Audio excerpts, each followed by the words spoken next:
story of Darren growing up and his story with his parents, and then Matthew the same, and then how each one of us met each other, and then our journeys from LA to New York, and then kind of the biography of the bake shop and building it together. So it's a really it's some pretty touching things in here. Somebody told me that the part of it made them cry, so they had to go bake something sweet so they felt better, and I was like, well, that works.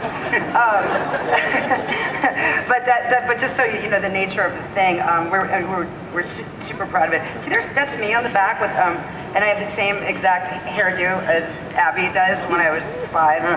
Only I'm blonde. I'm actually really blonde. But I just wanted y'all to know that too, if you didn't know that, like what is going on. So you like stories and recipes. All right, I'll shut up because I know someone had a question.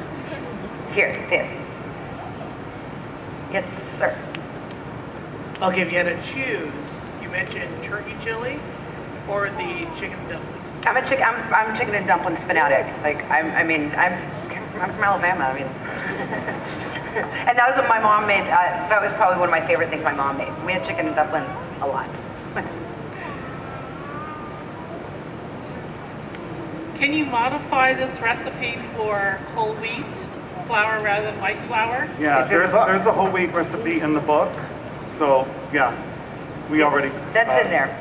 Actually, the Sandra tomato Parmesan cheese biscuit that Matthew made just on a whim at the shop was whole wheat. It was a whole wheat base. Yeah, because we make little sandwiches out of the biscuits in the morning. So a lot of people, they don't want to have the white flour every day. Some people eat these every single day. So we made a wheat biscuit just specifically to make them feel. And it's on page 20. Yeah. Right there. That's one of the things too about Matthew's recipes. They're not just home kitchen easy, ready and friendly, but they're also really flexible. Like if there's something that has like a fruit on top, like the sweet biscuit with the blueberry pie filling baked in. If you don't like blueberry, try strawberry or try cherry. It's whatever's in season. If blackberry in season, put blackberry in. You know, you have beautiful strawberries. I mean, that's what we do. We buy everything locally. There's a farmer's market a few blocks from the shop. We go there every single day. And so whatever looks gorgeous and beautiful and fresh and ripe, that's what we make at the shop that day.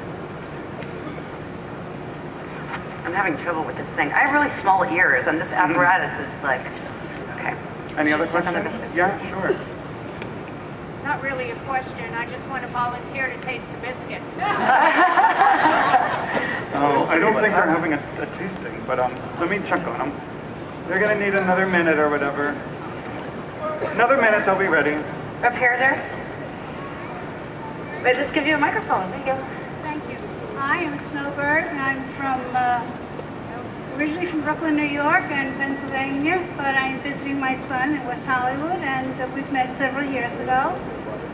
I was the one who was in the hospital who broke her arm.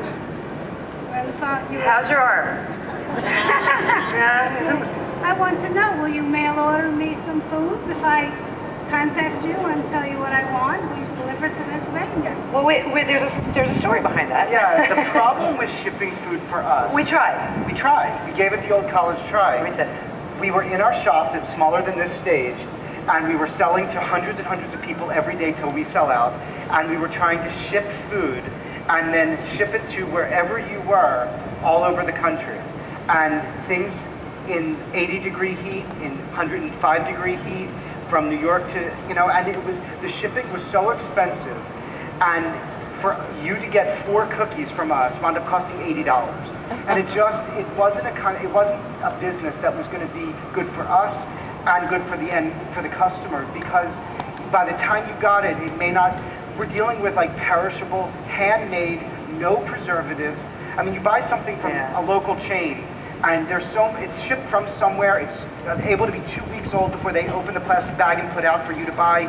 We make what we sell in the morning every single day with a wooden spoon. So it's a long answer, but the short answer is that's why we did this. That's what part of the reason when the shipping thing was just. I mean, when people just kept saying like, but I want to do that, then we're like, okay, you know what? Let's put it in. Yeah, we don't have a factory. We don't have a big with hundreds of little elves making stuff to ship away. And we're not using preservatives to keep things for 2 weeks to ship it ground to you, so you can get these cookies in 2 weeks and spend $20 for shipping, not $80. So that's why we wanted people to be able, that couldn't get to the bake shop, to be able to put this in like an easy to make book. But I will say this, we do have a surprise really for our hardcore fans not in New York City. We have a whole website full of really great merchandise, including our aprons, baseball caps, mugs. I have this little pin. I have a little Donna Bells punk rock pin. pins. They're actually a gift with purchase. So go to donnabells.com, and that's a whole merchandise website that has all of our fun branded stuff that we just put together for everyone. Yeah, spatula. Anyone else? I'll have to make a trip into Manhattan. Please come see us. Good luck. Right there.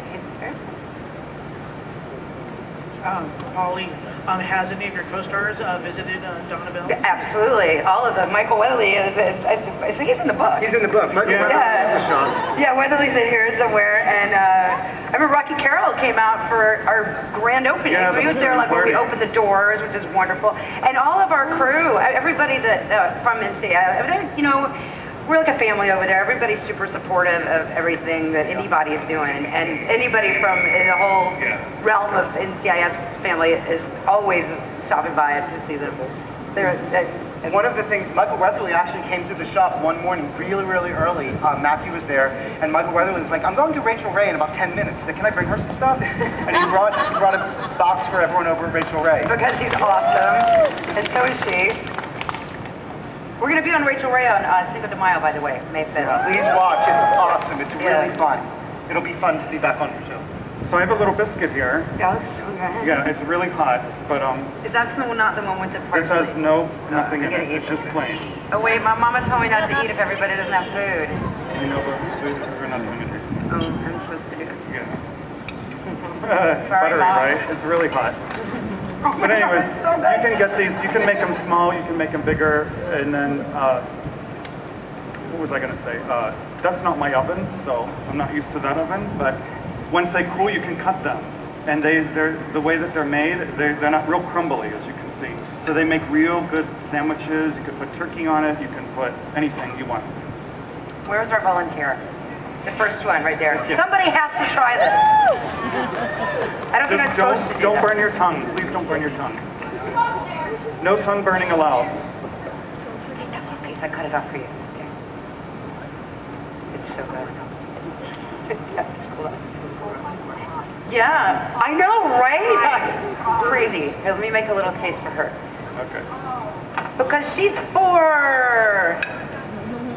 Just be I know, it's careful, crazy, hot. right? I You know. don't need anything on it. I mean, you can get the ham, egg, and Give me a cheese, or the handshake. veggie Oh, you wanna patty, egg, show and me cheese that? that we sell at the shop, but you don't need it. Yeah, my just dad share likes with to Mom. put strawberry jam Here, I want you to try on and the choose. I biscuit. have That's his that. favorite. My mother likes to fry eggs, Take a half. eggs and biscuits. Yeah.